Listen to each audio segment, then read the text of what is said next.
So Roman Reigns might be the only way to save WWE Raw, and there is increasing evidence that that is where he is headed and that is what he is going to be doing.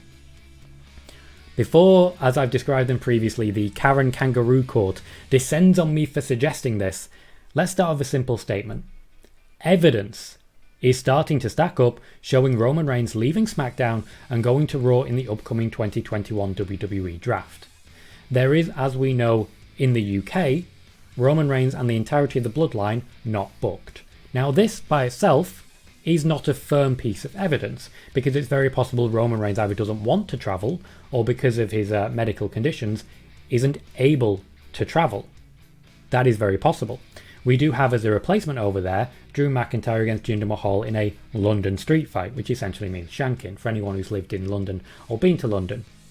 Shanking. Little stab. That may be the situation there, and it's certainly been suggested that Roman Reigns will be working with Raw briefly as a replacement for that. However, there is more than just that working in this. Primarily the existence of the Demon King coming this soon as a potential winner of the Universal Championship, and the fact that Roman's kind of just smashed through everyone already. Roman Reigns and the entirety of the bloodline not lined up currently for the upcoming UK tour. The general booking on that tour is almost all SmackDown, and yet the actual champion is missing. With this week's SmackDown being a super show, the WWE's code for the old-fashioned brand versus brand invitational or ye old wildcard rule, who and what Roman Reigns engages with is going to be very telling about what comes next. The presence of Brock Lesnar should be the key indicator of WWE's future plans here. If Brock Lesnar lines up against Drew McIntyre, Bobby Lashley or Matt Riddle, I think we can be confident that he's going to Raw. Roman is harder to predict, but if Brock goes to Raw, that certainly suggests that Roman will be following, because that's where his storyline is right now. One thing beyond question is the fact that Raw desperately needs Roman, and I mean desperately. Roman has dominated SmackDown, but he hasn't necessarily been the only good thing on the blue brand. SmackDown will suffer without him, terribly, but by no means would this be the end of the world, depending on who else moves. I'm already expecting a move for Edge, for example, Becky Lynch, maybe Seth Rollins. If Roman moves as well, there aren't many actual stars left on SmackDown beyond, for example, Sasha Banks, and maybe Finn Balor, depending if he can reach that echelon by beating Roman. Meanwhile, Monday Night Raw only really has one top draw star, in Charlotte Flair.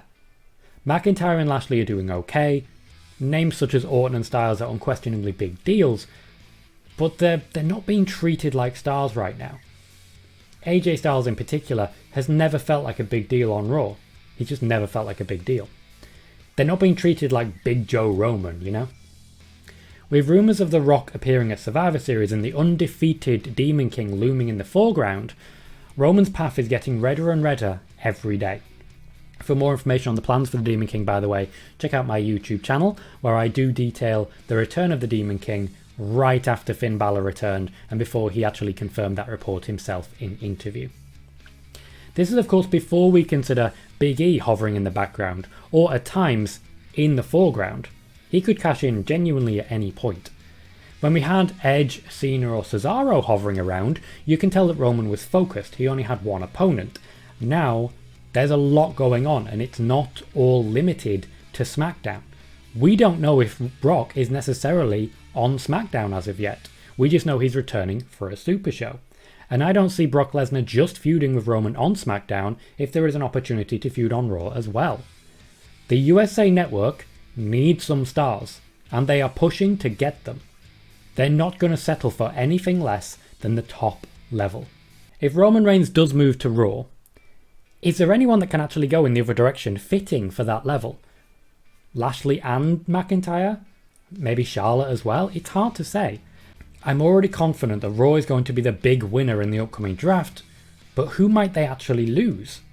SmackDown's top heavy with big names, but once you get past that, it's a relatively small roster.